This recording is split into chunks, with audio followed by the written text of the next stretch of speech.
We meet together every single Tuesday at 7 a.m. Eastern Standard Time. Welcome, welcome. If you're new to the Breakfast Club and this is your very first time, this is where we gather together with our phenomenal community every single Tuesday. And we cover everything centered around personal development, life coaching, things that could essentially make your life better.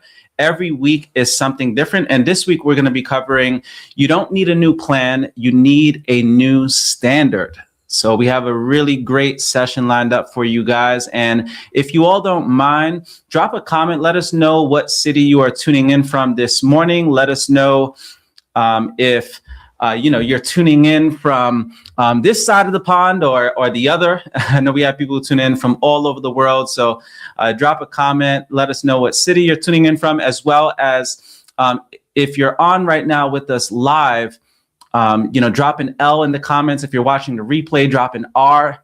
And also, if you don't mind, like, comment, share, tag, all that good stuff. It most certainly helps get the Breakfast Club out to the world. So welcome, everyone. Happy to have you all. And for those of you who are tuning in on social media, I know we have people who tune in from many different platforms. So we currently live stream on Instagram, Facebook, YouTube. Sometimes we're live streaming on LinkedIn, but you also have the Breakfast Club on all platforms that podcasts are streamed. So feel free to catch it on Apple Podcasts, Spotify, and so on and so forth. Okay, so let's get this show on the road. I see that we have people tuning in from all over the United States. Let's see, we got Colorado in the house. We got Trinidad and Tobago. What's going on? We have Florida. We have New York. Welcome, everyone. Shout out to everybody tuning in on the West Coast. I know you guys who jump on live with us are getting on at 4 a.m. So super early on your side. Maybe you're working the graveyard shift, but welcome. So let's get this show on the road. Now, if you've been starting over every January, every Monday, or every next month, this episode is for you. So this is for the people who, constantly find themselves just creating new plans, having paralysis of overanalysis every month or so, every year or so. Like, it's always a new plan, and you may feel like the new plan is essentially what's going to make the biggest difference. But today I'm going to show you how just setting a new standard for your life can really make the biggest difference. So let's get this thing kicked off.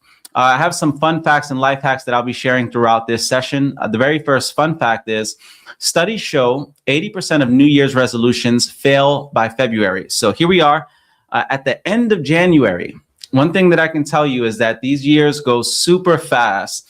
It always feels like we're starting the Breakfast Club in the beginning of the year, and the years go by so fast that those New Year resolutions just kind of get put on the back burner. We've already passed National Quitters Day as well, where people typically tend to give up on the goals that they set early in the new year. So my goal for you is that you keep it going, keep those New Year resolutions going, keep those goals that you set going all throughout the year. And that's what the Breakfast Club is here for, to, hold each other accountable and provide you with that support. So 80% of New Year's resolutions fail by February. Again, not because of bad goals, but because standards never changed. Now, your brain loves familiar pain over unfamiliar growth. That's why people stay stuck even when they know better. It's a really great point, because sometimes when we're navigating in uncharted waters, it can feel very uncertain.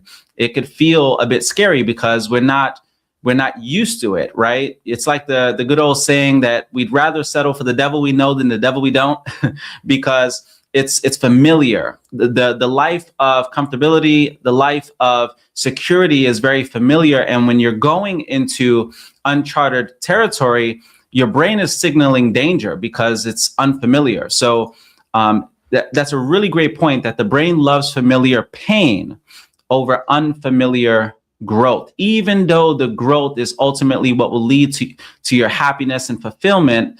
Again, it's unfamiliar. So that's a big reason why a lot of people are held back.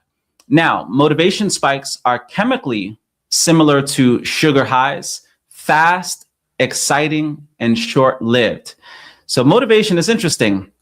When it comes to dopamine, you got to be mindful that a lot of your dopamine is being stripped by social media. It's being stripped by just things that grab your attention on a day-to-day basis. So when you're doom scrolling on social media, you're sort of giving away your dopamine.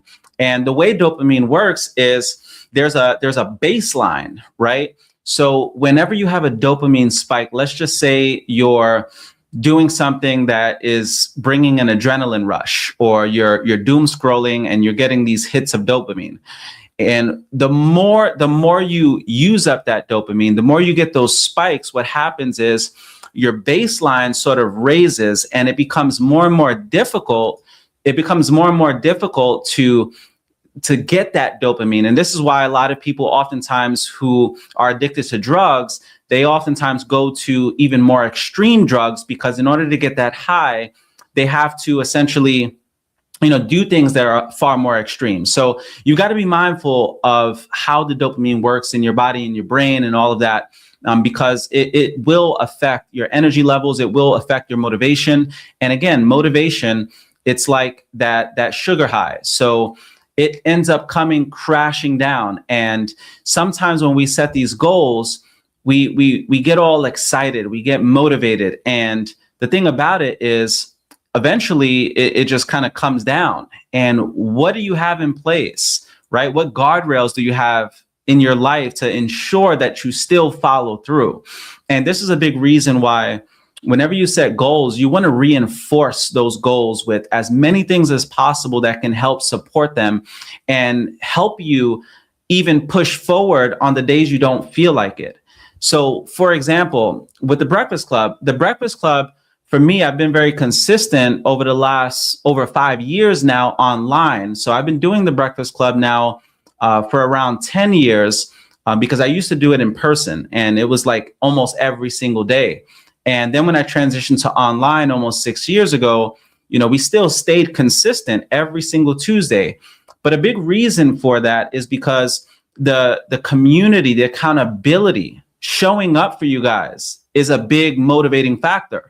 Right? I don't want to let the community down by having everybody expect that I'm going to be on Tuesday and then I don't show up. Or you guys are logging in at 7 a.m. like, where the hell is Josh? So that accountability is sort of that guardrail in a sense to make sure that I follow through.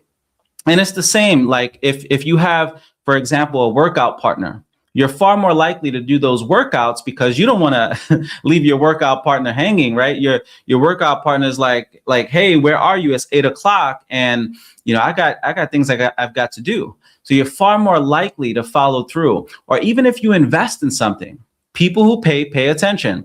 So if you're investing, whether it's in coaching or mastermind programs or even your own fitness, you're far more likely to take advantage of it because people will do far more to avoid pain than to gain pleasure.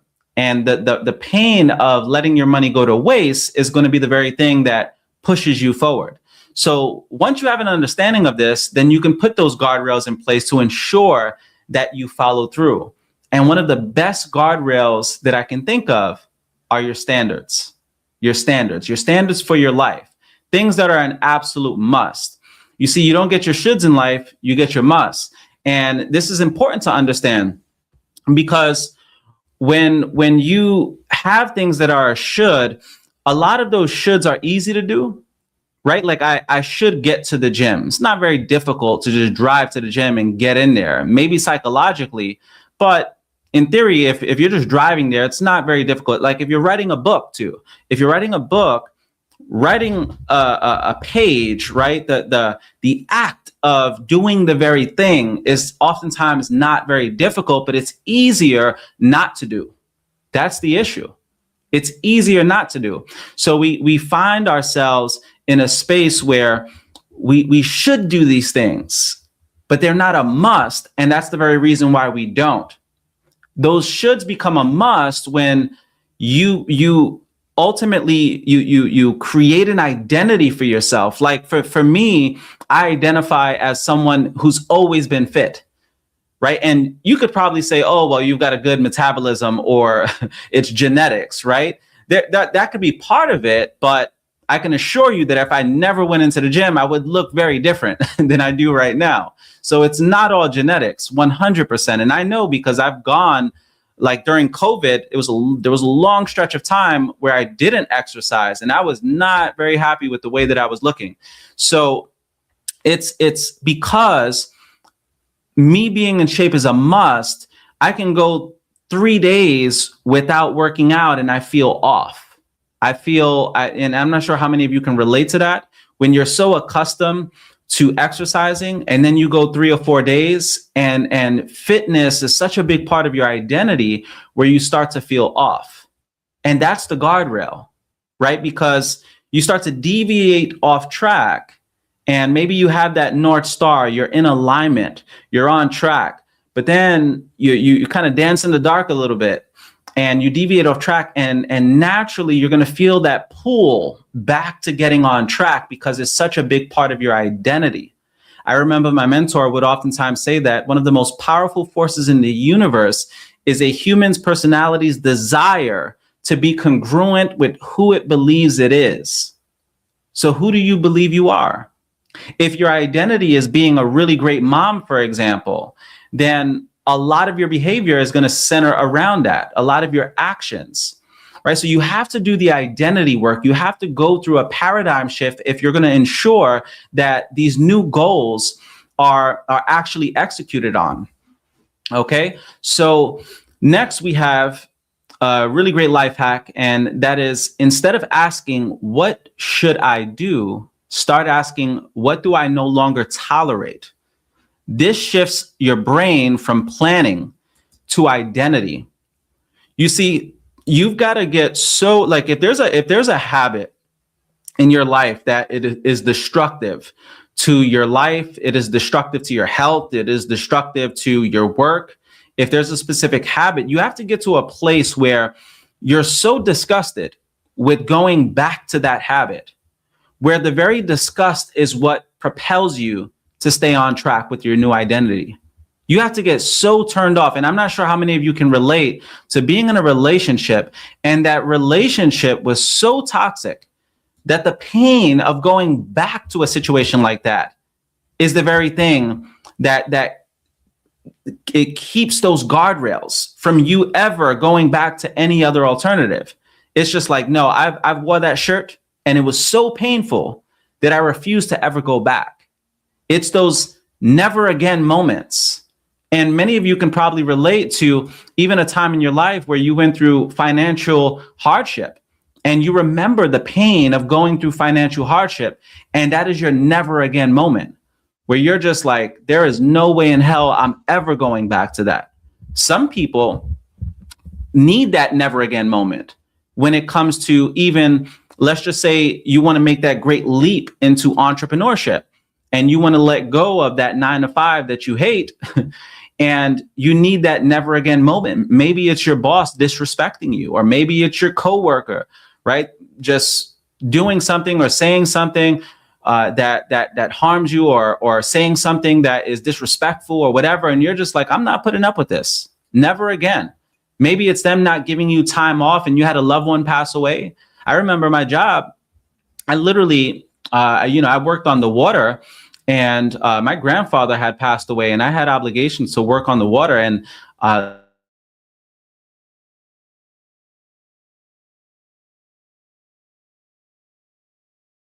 on that, the fat in the way is mind-boggling to me, right? Your loved one, and it wasn't like I worked a job that I went home every day. I spent about 70% of my life working on the water back in the day, and it wasn't a job that I can just up and leave, right? So that's something that you have to take into account. What is going to be your never again moment?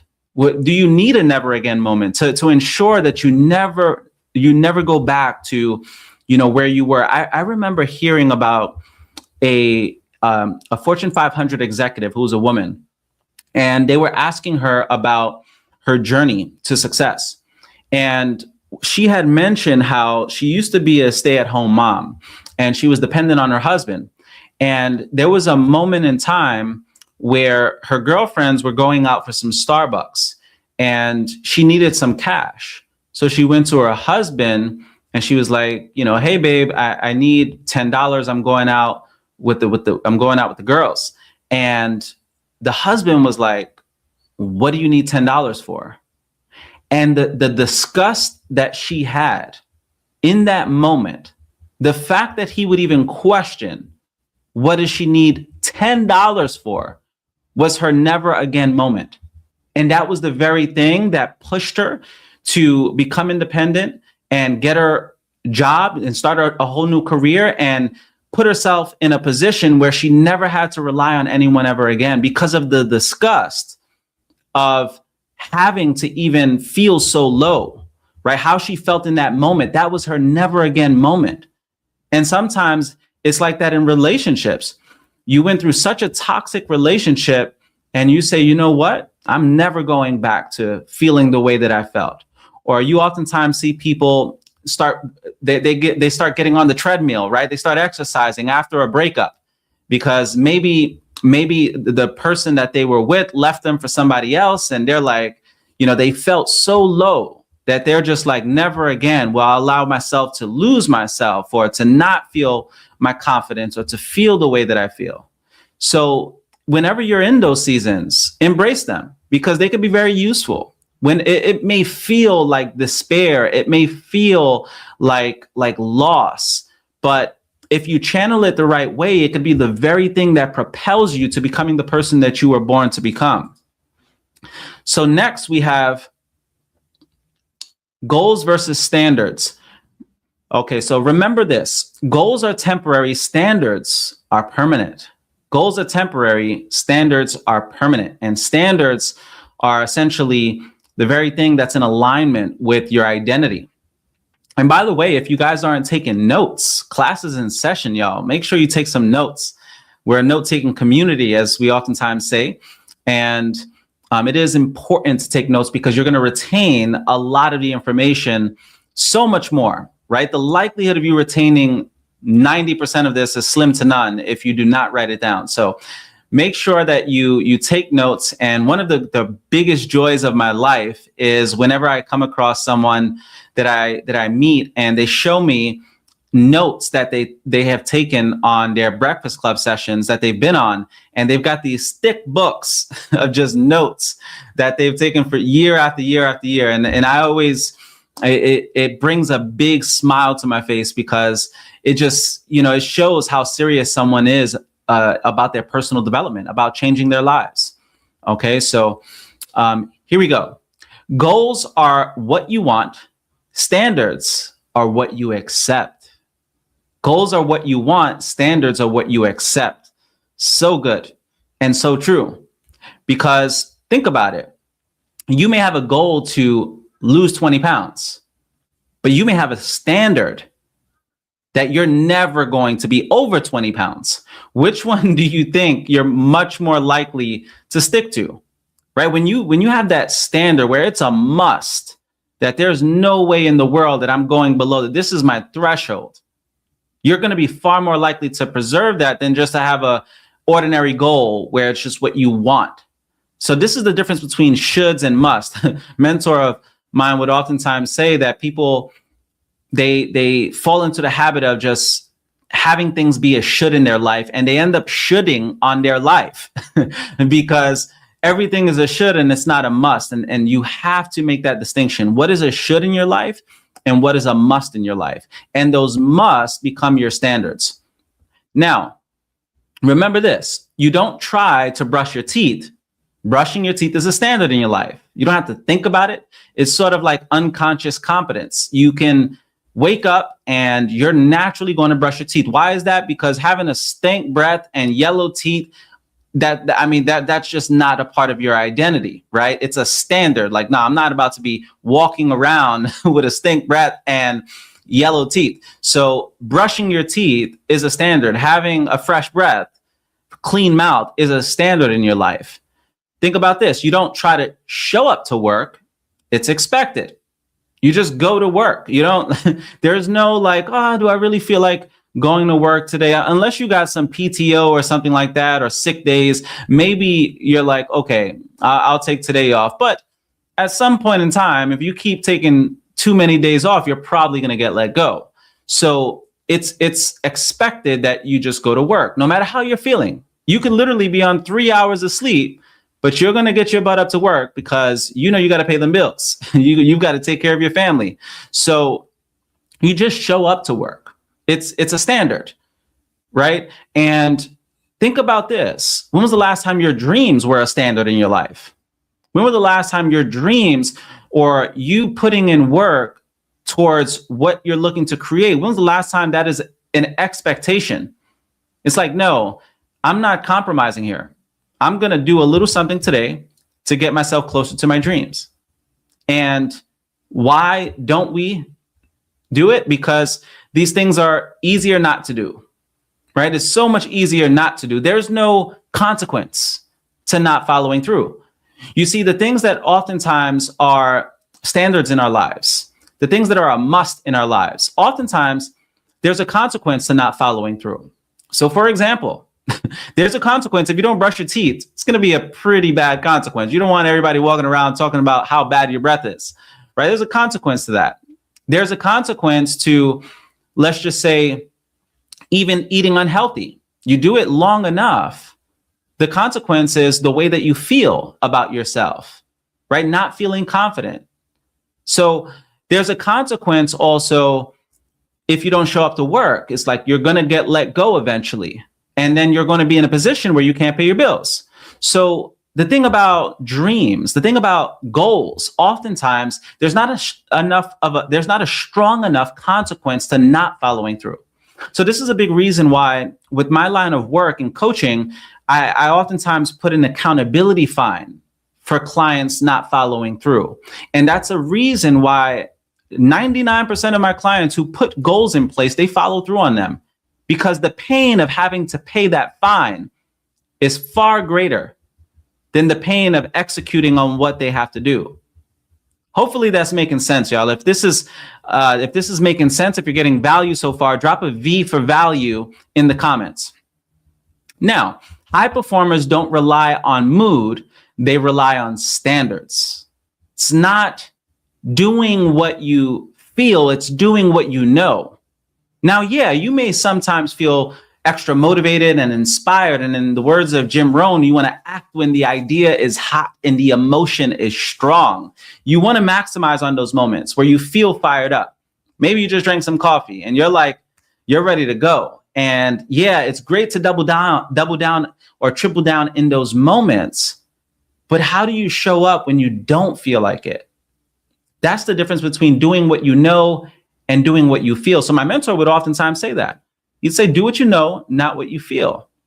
Okay, so you're never going to feel like going through resistance. If you're chasing your dreams, if you're building a business, you're never going to feel like just getting rejected. It's not something that comes natural to us. In fact, it's the opposite. We do everything in our power to avoid rejection, to avoid resistance. So the path to greatness requires the obstacle. The obstacle is the way. The hard is what makes it an opportunity. Because if everybody had your dream, would it even be worth it for you? So you actually have to go through the resistance. You have to go through the hard. And that's what makes it an opportunity. So when it's all said and done, you have to get to a point where you can do what you know, not just what you feel in that moment, where you say, you know what? I know that there are going to be a lot of days that I don't really feel like showing up. But what guardrails do I have in place? Where think about a bowling ball and you're in a bowling alley. And I don't know if you guys remember, but if you were young or maybe you sucked at bowling, they'd have these guardrails that you can put up. And no matter how you throw that ball, as long as you throw it in the lane, right, that ball is eventually going to get to those pins. There's no opportunity for it to go into the edge of the bowling lane. So it's going to reach its destination. But you need to put those guardrails in your life to ensure that you reach the destination. And that's why having a plan in place whenever you don't feel like it, we call it obstacle mapping in the coaching space. So whenever I do New Year resolutions or whenever I'm setting goals with clients, a lot of the times what I'm doing is I'm going through this process of obstacle mapping. Obstacle mapping is identifying what are all the things that are going to come into place. that are going to prevent me to not following through. Now, many of you, your obstacle mapping may very well be distractions that are in there. So distractions, like my number one obstacle is distractions. Sometimes I just have things kind of pull my attention, and that's the very thing that hinders me from getting to where I want to be or putting in more work. Sometimes the obstacle, it can be people that you associate with. It can be the very company that you keep, and the company that you keep can be a distraction. Or that company could very well be promoting small thinking, right? And it sort of rubs off on you, right? Birds of a feather flock together. So that's something that you also have to identify. What are the obstacles in the way? Sometimes your biggest obstacle is social media. Social media becomes a distraction, limiting beliefs, but what do you put in place to ensure that you still move forward? So this is why having a plan in place, having those things that you know you need to do, have them on your calendar, because studies show that you're far more likely to follow through on something if you actually have it scheduled out, like drastically more likely. And it can be the same for just planning for, let's say, exercising, or planning for writing that next book, or creating that content, or whatever it is that you're working on. But you put that guardrail of getting it on your calendar, scheduling it. Another thing is making it easier for yourself to follow through. So for example, if you know that you got to get in the gym, the process of having to look for gym clothes adds more resistance to it. So what can you do to minimize the resistance? Now, that can be getting out your gym clothes, or even sleeping in fresh, clean gym clothes to go to sleep, so that when you wake up, you're ready to go. Maybe you struggle with getting up in the morning and you constantly hit the snooze. Well, that may be your obstacle. If you were going through an obstacle mapping exercise, then maybe the strategy that you put in place is putting your phone on the other side of the room so that you're forced to get up. Maybe you put a bottle of water there so it could help you wake up. If you're not spending enough time with your kids, well, when was the last time that you scheduled spending time with your kids? Like for me, my Sabbath for the week is on Sundays. I make sure that I'm not working on Sundays so that I can spend time with my family, because I know I'm a hustleaholic. So all week long, I'm out there, I'm grinding, I'm putting in the work, and I'm not taking that as a badge of honor per se, but you know, I'm the breadwinner in my household. I make sure that I pay the bills and I do what I have to do. My wife homeschools and she has her businesses and stuff like that, but my household is my responsibility. So I don't have the luxury of not putting in work. I have to go out there and make things happen. I have to hunt. So 6 days out of the week, I'm putting in work. And on the 7th day, I rest. And that is a guardrail to ensure that I'm spending time with my family, that I don't gain the whole world and lose my soul in the process. It's the day that we spend time for our spirituality, spend time with God, right? We spend time relaxing, rest, relaxation, taking my kids to the park, making sure that we spend time. We may go to a restaurant, things like that ensure that we're following through. Next, here's a fun fact. Olympic athletes focus more on standards of execution than outcomes. Gold medals come after standards are met daily. So good. Think about that. Olympic athletes focus more on standards of execution than outcomes. Now, what do all Olympic athletes have in common? What's something that they have in common? It's oftentimes discipline, but what ensures that discipline? What optimizes that discipline? If you follow every Olympic athlete, they all have coaches. They all have coaches. And it's the same with high performers. You talk with corporate executive, Fortune 500 executives, right? They have coaches. They have consultants or coaches who come in to ensure that they follow through and they're operating at their very best. Okay. And this is why coaching, mentoring, all of that is so important. And the coaching is the very guardrail. So if you're an Olympic athlete, think about it. Yeah, can they get up at 5 a.m? Absolutely. But if it were up to them, right, there probably would be a lot of days that they don't get up at 5 a.m. So guess what? They hire a coach to make sure that they follow through. And there's a consequence. Like when I played sports in college, what would happen? Like if we didn't follow through on stuff, there would be a consequence to not following through. If we showed up late to practice, guess what?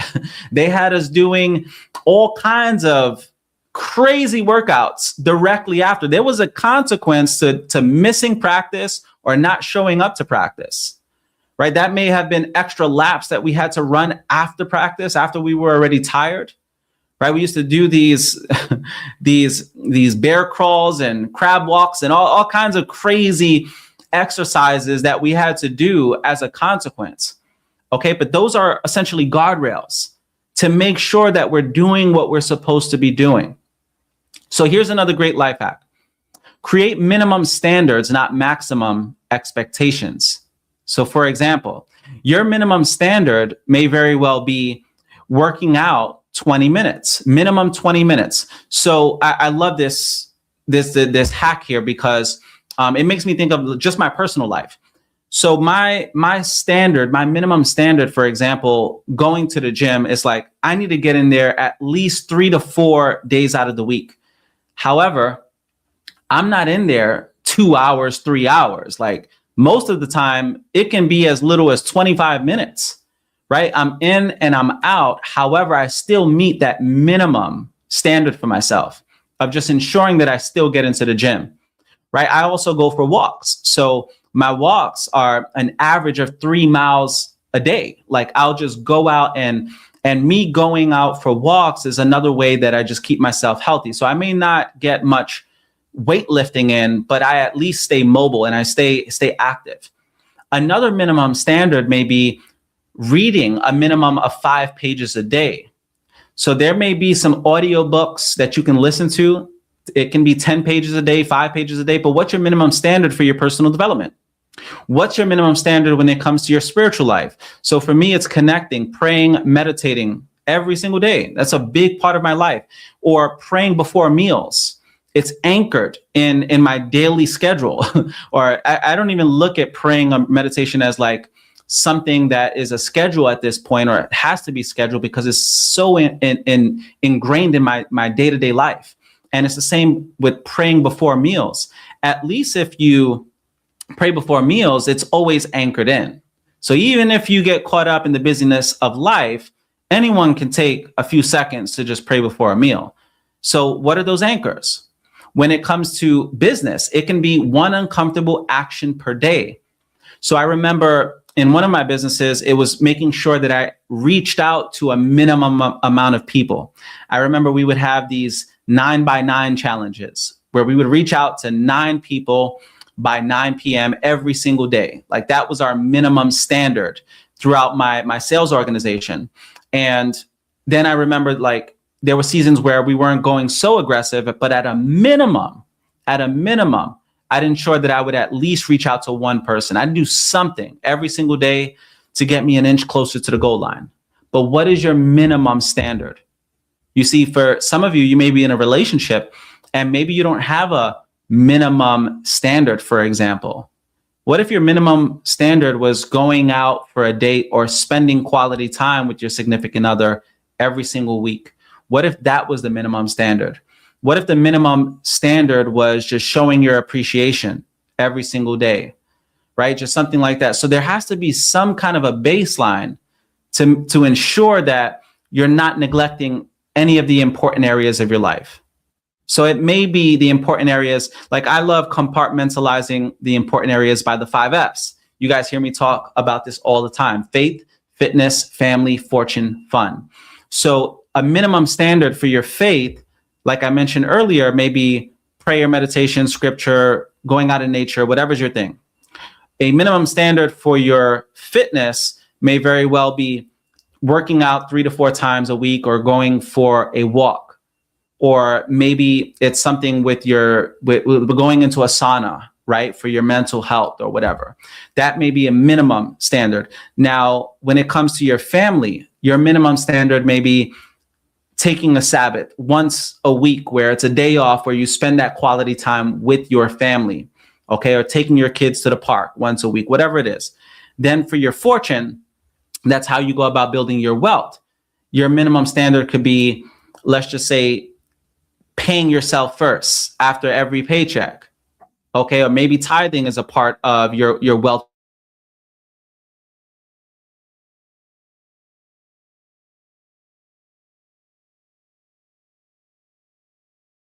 building minimum standard. Okay, when it comes to your fortune, and then your fun, right? Because let's be honest, we got this one beautiful life, and you got to have fun. You have to enjoy your life. You have to enjoy your wealth. And if you don't have any fun, I mean, do you really want to go about life in that way? Right? So what's your minimum standard for your fun? And for me, it's making sure that I travel at least once a year. I travel somewhere. I do something that's fun for me. Okay. And for you, fun may look very different. It may be going out to the movies or going out to eat or whatever. But what can you do that's fun in your life, and set it as a minimum standard? Okay. This removes perfection paralysis. So a lot of people get caught up in perfection paralysis because they have not necessarily those minimum standards, it's maximum expectations. So they're setting unrealistic expectations for themselves, like, well, I'm going to reach out to 100 people a day in my business, and then they get burnout. Or they're like, I'm going to make sure that I'm running 6 miles a day, right? And it's not sustainable. Okay. Or they have these just crazy, ridiculous expectations that are not sustainable. But what can you have as a minimum baseline standard? Okay. So drop a 1 if this is resonating with you so far. Drop a 1 in the comments. All right, let's keep this party going. Next, we have why most people keep starting over. Why most people keep starting over. People don't fail because they lack information. Remember that. People don't fail because they lack information. They don't fail because they lack opportunity. It's a big thing you have to understand. It's not the information. I mean, we have ChatGPT, we have Google, we have all these different things. There's no shortage of information. And there's also no shortage of opportunity, right? There's a saying that we don't lack resources, we lack resourcefulness. That's the real shortage is resourcefulness. And most people are failing because their standards drop under pressure. Their standards drop under pressure. So good. Okay. And another thing is most people fail because they negotiate with themselves too often. And this is really important to understand. You may have just something that was a standard in your life. Think about it. And then you opened up Pandora's box and you allowed room for just life to kind of creep in and the resistance to creep in, and you've fallen back into old habits. And this is why it is important to really assess your life. Every week, just kind of reflect back and do a self-assessment. Like, what am I doing? Where am I going? If I keep doing what I'm doing, what can I expect to receive, right? Your standards sometimes are dropping under pressure, and you have to get yourself back. You have to get yourself back on an even keel, back on track with everything. And then oftentimes people negotiate with themselves too often. That's again, the difference between a should and a must. There's no negotiating. This is my standard. This is what it's going to be. Okay. And for me, for example, my integrity as a man is everything to me. My word is 100%, like it's bond for me. Like I don't negotiate with myself. I don't negotiate with my integrity. Whenever I'm doing business with someone, it's like it has to be like integrity has to be at the core of it, because that's how I identify as a man. So there's no negotiating when it comes to any business. Like it's like there's no, oh well, there's a lot of gray area. No. It's like we're doing good business or we're doing bad business. There's no fine line, right? So there's no negotiating, for example, when it comes to my integrity. And there's a lot of things, like just every day, like things that are important, things that I value, like whether it's family life or my health or whatever, there's just certain things that are non-negotiables, right? It's like my children going to church on Sundays. It's a non-negotiable. I don't care if you guys don't want to get up in the morning and not go. Like, no, this is what we do, right? And until you move out of here, right? When you become older and you have your own family, you can do your own thing. But like, it's a non-negotiable in our household. It's just important. It's part of our value system. So you have to set those non-negotiables in your life, okay? And the key teaching point in this is the moment you negotiate with your standards, you train yourself to break trust with yourself. Think about that. Powerful. The moment you negotiate with your standards, you train yourself to break trust with yourself. How many of you have been through that? I don't think you've lived enough life if you haven't gotten to a point where you felt like you couldn't trust yourself.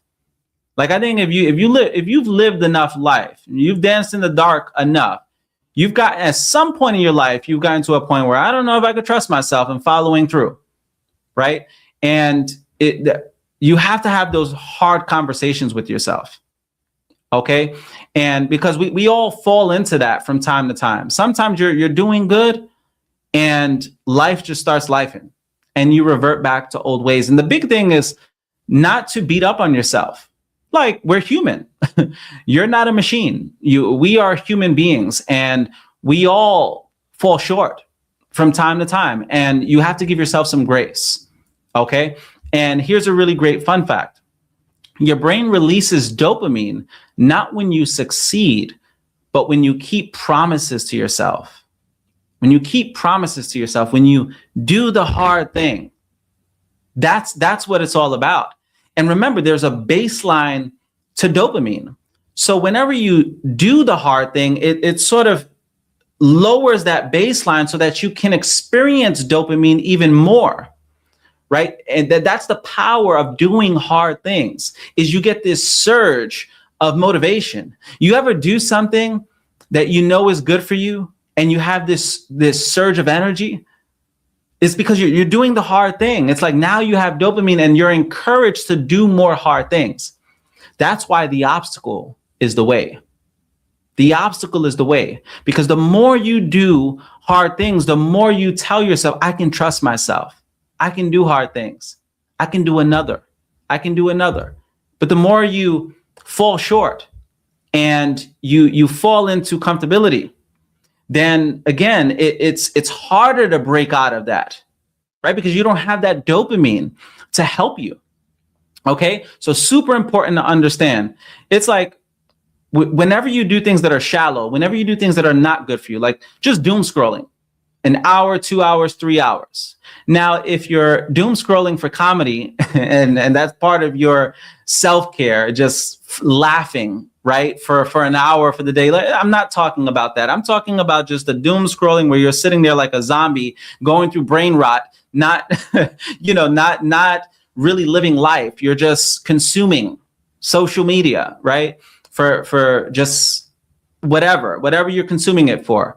Well, think about it. You oftentimes know how bad something is for you by how shallow you feel after you've done it. I don't know about y'all, but sometimes I get annoyed with myself if I'm doom scrolling too long. And it's a big reason why I constantly delete my social media apps multiple times throughout the day when I find myself in that pattern. Because you could be spending your time doing things that are a lot more useful. Okay, so you have to keep those promises to yourself. You have to ensure that you're not doing things that are stripping you of your dopamine and then leaving you feeling shallow, leaving you feeling worse off. It may feel good in the moment, right? But then you feel worse off because you know that you're not doing the hard things, the things that are ultimately going to get you to where you want to be in life. Okay, so here's some identity-based language that you can use. Okay, so instead of saying, I'm trying to eat better, you can switch it to, I don't eat like that anymore. A lot of your life is going to be dictated by the language that you use. Words have power. There is power in the tongue. And your tongue is like the rudder of a ship, right? Your language, it guides the direction you're going in. So you have to be very mindful at the words that you use and how you speak about yourself. This is why oftentimes I reference the book What to Say When You Talk to Yourself by Dr. Shad Helmstetter, because in that book, he says you never want to say something about yourself that you don't want to be true. And I always go as far to say you never want to say something about yourself or your situation that you don't want to be true, because words become a self-fulfilling prophecy. Or you have to be very mindful at how you speak about your situation and how you frame words. So again, instead of saying, I'm trying to eat better, or I'm trying to exercise more, it's no, I don't eat like that anymore. Or I always go to the gym, or I'm always intentional about my health, right? Language creates identity, and identity enforces standards. That's the big takeaway from all of this. Language creates identity, and identity enforces standards. It's like if your language around money is, oh, well, money is the root of all evil, or money doesn't grow on trees and all this. Listen, well, you can keep your language, and that may very well be true for you, but it's not true for everyone. It's just what you've accepted as true for you. It's like the old quote, right, that says, whether you say you can or you can't, you're right. So if you say that you can't do something, yeah, that's your reality. That becomes true for you. That becomes a self-fulfilling prophecy for you. But the man or the woman that says, no, I can do this very thing, then that could also be true for you. So language is shaping your identity, okay? And your identity is enforcing those standards in your life. So if my standard, for example, like in my household, we make it very clear to my boys. I got three young boys, and it's like Valentines aren't quitters. We don't quit. That's like God didn't put that quit bone in us, right? And most people have a quit bone where a backbone ought to be, as my mentor would oftentimes say. So you have to identify as someone who's not a quitter. But if you constantly give up on things and you justify it with saying, oh, it's just, that wasn't right for me, or, oh, I just decided not to do it, that becomes a habit in your life. So who do you identify as when it comes to your resilience, right? So for me, for example, I believe that my faith in God is ultimately what helps when it comes to my resilience. I believe that my relationship with God is the very thing that helps me during very difficult times. It helps me navigate through suffering. It helps me not let a good suffering go to waste and derive a sense of meaning in the obstacles, in the challenges of life. And whether or not you believe in that, one thing that is an incontrovertible fact is that it works. It works. Makes no difference to me whether you believe in it or not. Does it work? Does it have utility? Does it have value? That's the bigger question. So faith goes far beyond whether or not you can scientifically prove it. One thing that's an incontrovertible fact is that it works for many, many people. There are millions and millions of people where it just simply works, right? And the people that you oftentimes see that fall into nihilism or this mental model of the world that what's the point, right? Of course, you're going to fall into that perspective if you don't believe in anything higher than yourself. It's so much easier to fall into that and to give in, right? Or just determine that, life is pointless. However, when you believe in something greater, a higher force, that your life is guided, that life is happening for you, not to you, then it helps you become more resilient. It helps you go through those challenges with grace. Okay, so the next part that we're going to be covering is self-respect is the real strategy. Self-respect is the real strategy. I love this. Self-respect. This is where it gets a little deeper, okay? This is where the true wisdom lies. Because one thing that I can tell you is, for example, it always boggles my mind when people tell me about how disrespected they get. When I see people who are constantly disrespected or constantly just spoken to a certain way, it boggles my mind, because there's no way in hell that I'm going to allow someone to talk to me a certain way. Like, you have to teach people how to treat you. You have to stand for something or fall for anything. Where's your dignity? Where's your self-respect? Now, of course, you also have to reciprocate that as well. You can't expect to receive respect from other people and you're not respecting people. Okay? You reap what you sow. It's as simple as that. So you have to have that dignity. You have to have that self-respect if you want to receive that respect. So whenever I'm just navigating through life and navigating with people, it's like, I can't tell you a lot of situations where people are just super disrespectful. Now, you can't control what other people do, of course, right? But I believe that if you have dignity and you have self-respect and you treat others with respect, then that's naturally going to reflect back to you. Okay? Now, remember this.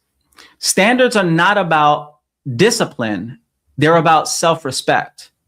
That's what standards really are. So if you set a standard to be in shape, it's about self-respect. If you set a standard for your spiritual life, again, it's about self-respect, or your family life. It's about self-respect.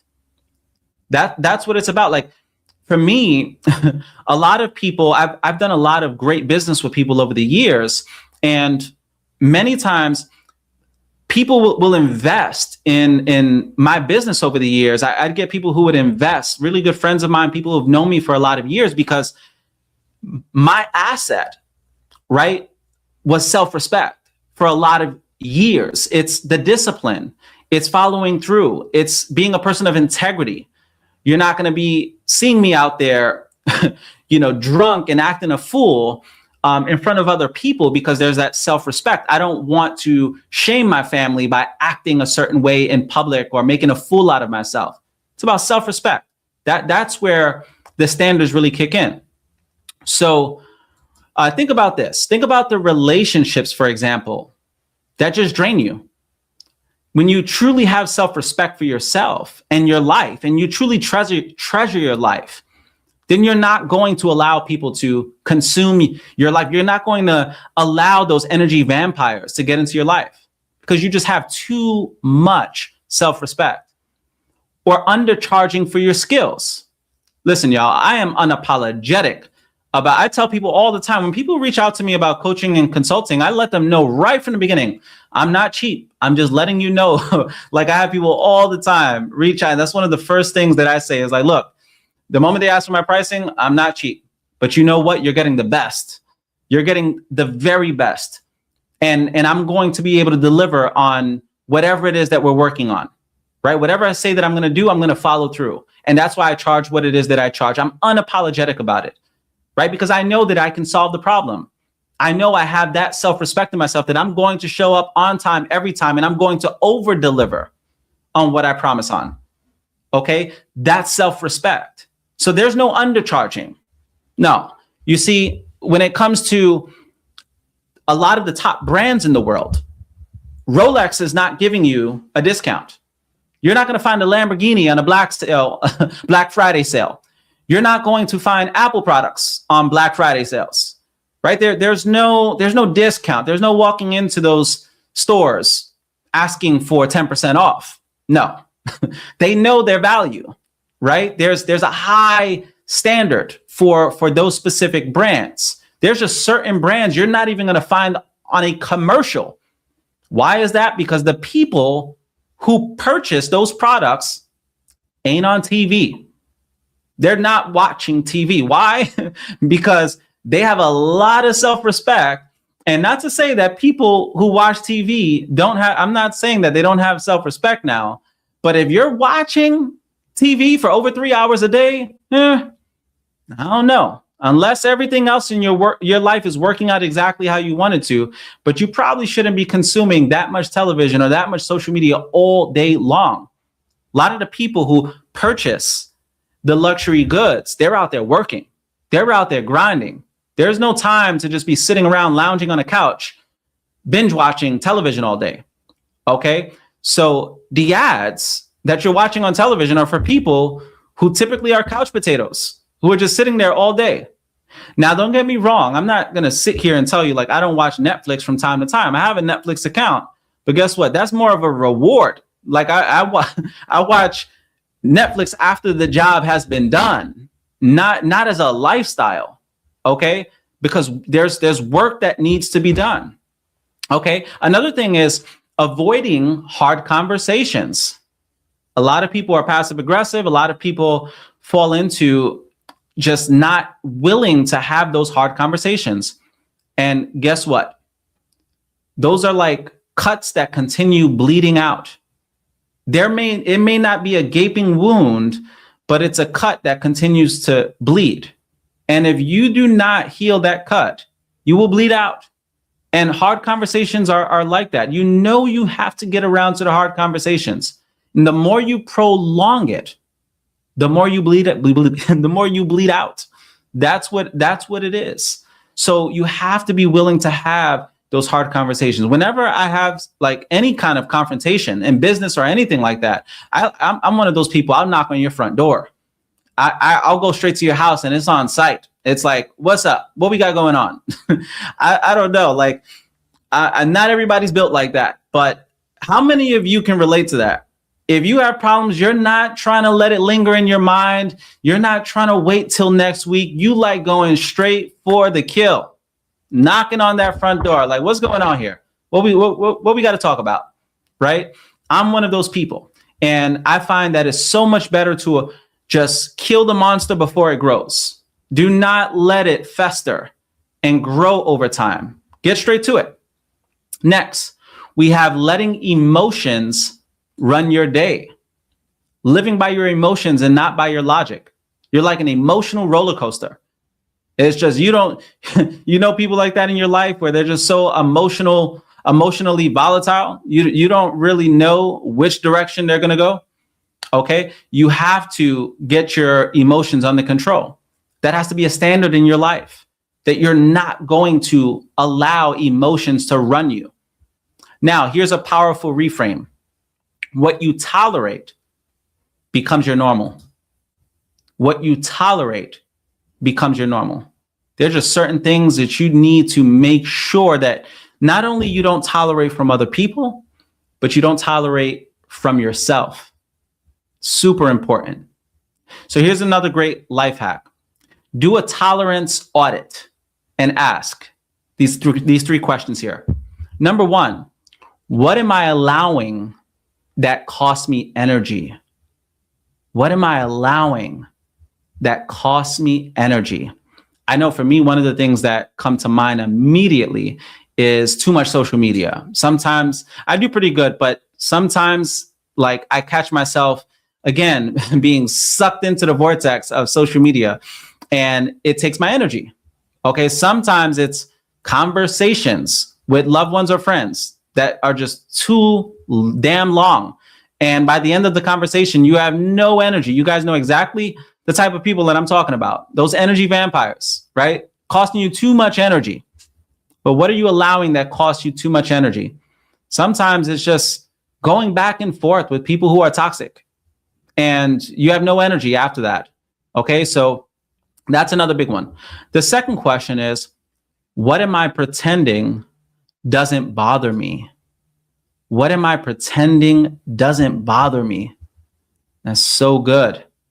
Sometimes it's the environment that you're in. Sometimes it's working that job that you despise.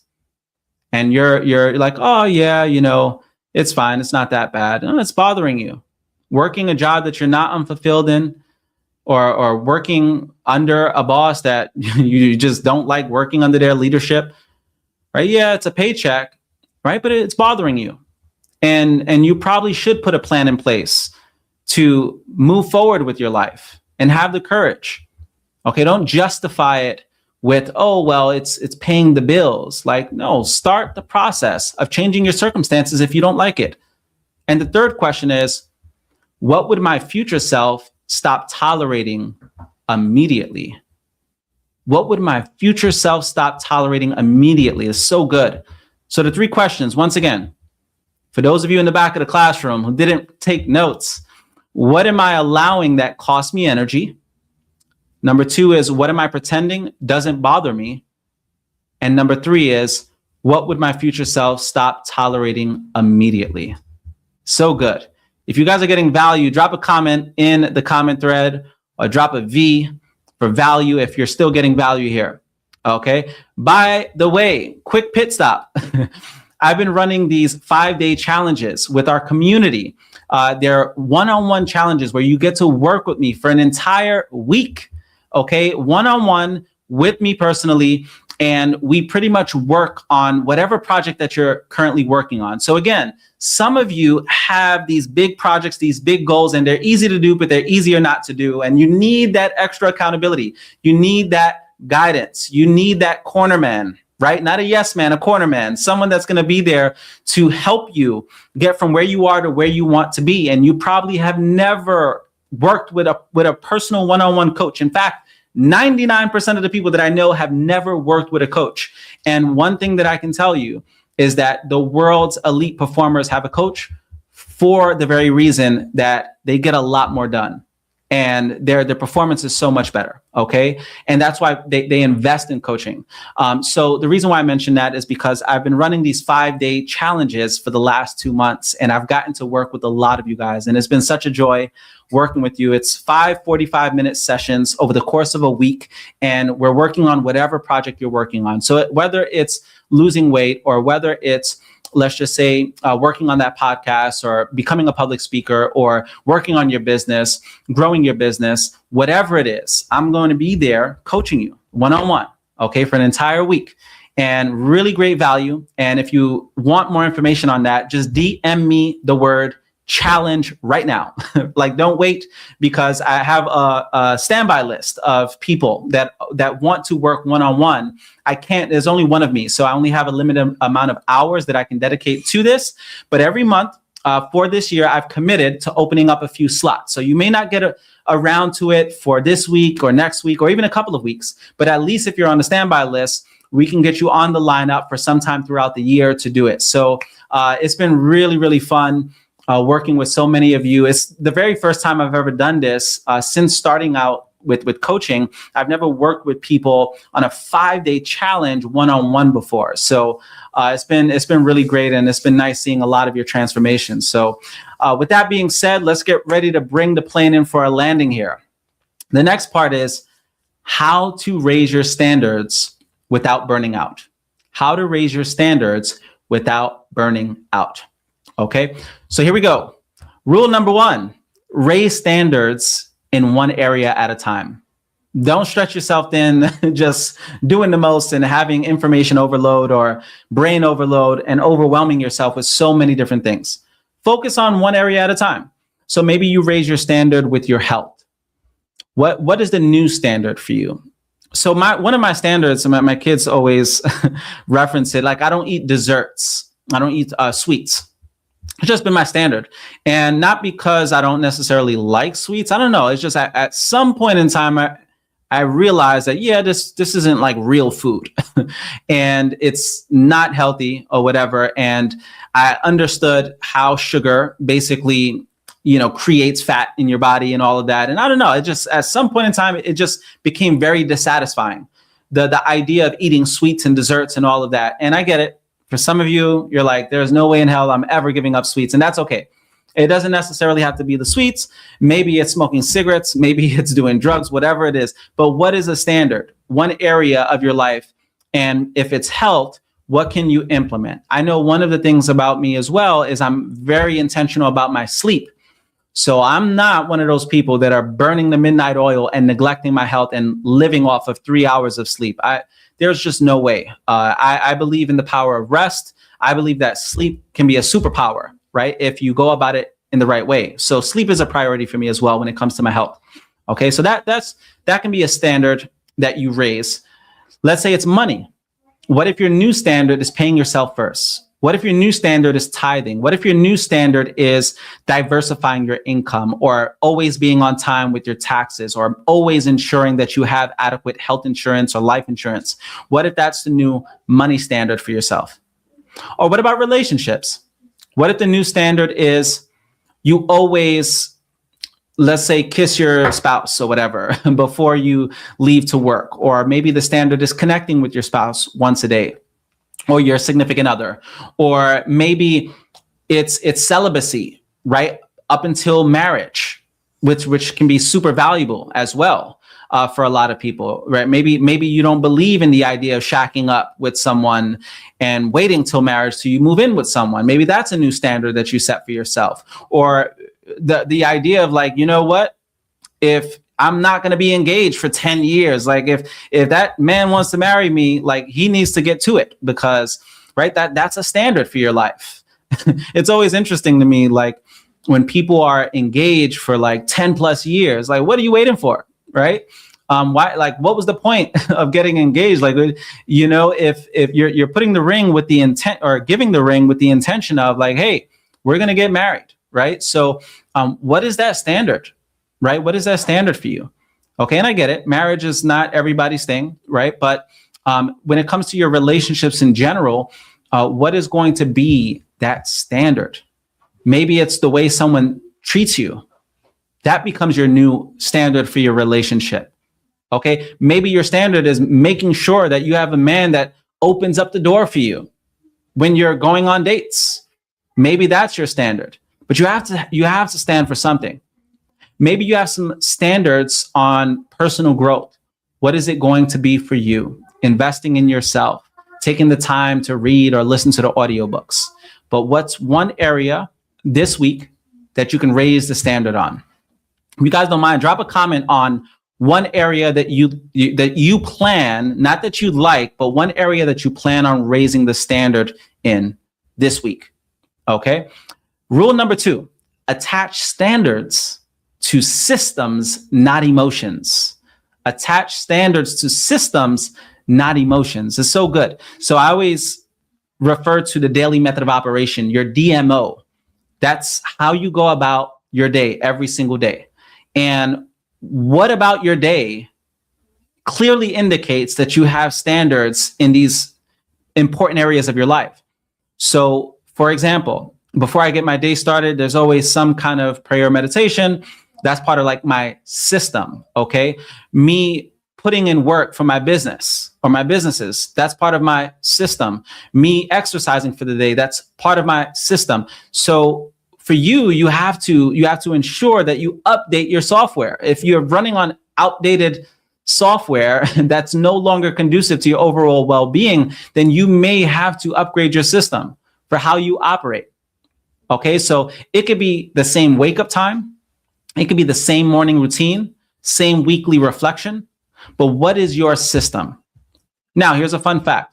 People with consistent routines report 40% lower decision fatigue, which equals higher performance. This is the idea of turning something into unconscious competence. It's like when you drive. When you first drive, you're probably stressed the hell out because you're having to think about every single turn and looking to your left, looking to your right. Like it's overwhelming. But over time, you get so good at driving where it becomes unconscious competence. And the brain, that's the way the brain works. The brain is designed to not overwhelm itself and preserve its energy. So there are a lot of things that, again, they go deep into your subconscious, so you don't have to have it running through your prefrontal cortex and just like, I have to think about this and think about that. No, it becomes autopilot for you. And what can you have a part of your day-to-day regimen that's on autopilot, where you don't have to even think about it because it's such a part of your routine or your lifestyle? Here's another life hack. Build non-negotiable anchors. Build non-negotiable anchors. So the morning, for example, could be your body and mind. And Tony Robbins, he has this hour of power where he's doing breathing exercises, gratitude exercises. He's doing a cold plunge and all these different things. But what is your hour of power? For the first thing in the morning. I know for me, not consuming social media first thing in the morning, super important. That's a big reason why I actually delete my apps before going to bed. I don't always nail it every single time, but most days I'm deleting the apps so that I don't wake up and start doom scrolling. Okay, the midday could be all on execution. That's when you're all out massive action on whatever work things you have going on. And then the evening time can be for reflection or rest or whatever. So remember, anchors are greater than motivation, because anchors are things that you do because you just know. It's like, this is what I do. You're not doing it because you feel like doing it. No, you do it because it's just a part of your DMO, your daily method of operation. And it's far greater than motivation. Motivation, I feel like motivation, the way you should use motivation is like fanning the flame. When you wanna get a little bit more heat, a little bit more energy going, right? A little bit more fire, then you fan the flame, right? You give it some oxygen. And motivation kind of works like that. You don't want to just rely on fanning the flame in order to have that fire burning, right? But sometimes you want to just take all out massive action. And that's where motivation kicks in. For me, whenever I need to get fired up, sometimes I'm putting on certain types of music, or I'm getting my body moving, right? Or I'm reading something or watching something inspiring, and that fans the flame. Okay, but you don't want to have to rely on those external factors in order to take action. That's why it's important to have those anchors, things that are non-negotiables. So as we wrap up here, I have some reflection questions for you guys. First is, where have I lowered my standards to feel comfortable? That's the first question you want to ask yourself. Where have I lowered my standards to feel comfortable? And that may be just going after your dreams. And you've lowered your standards because you're allowing yourself to just play games or Netflix and chill, or just hang out and not put any time. Maybe you're justifying it with, oh yeah, I'm doing this for my mental health, or I'm doing this for bonding with my loved ones. And really it's just a justification. It's an excuse for not following through on what you know you should be doing. Second question is, what standard, if I raised, would change my life the fastest? So good. These are really great questions. What standard, if I raised, would change my life the fastest?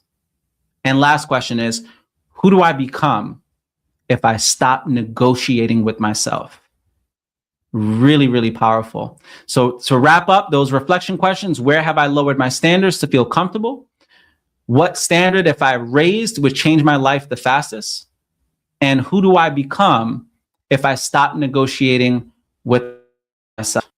And to close out, remember this: you don't need another planner. You need a version of yourself that refuses to go backward. Ladies and gentlemen, breakfast is officially served. I'll mic drop right there.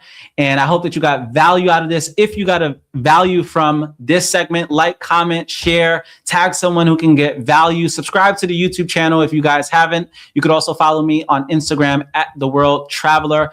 Thank you so much for tuning in. Always a blessing serving you guys. Breakfast is officially served. See you all next Tuesday. And do not forget to DM me the word challenge right now if you want more information on how you can be a part of the 5-day challenge with me. Take care. God bless. See you all next week.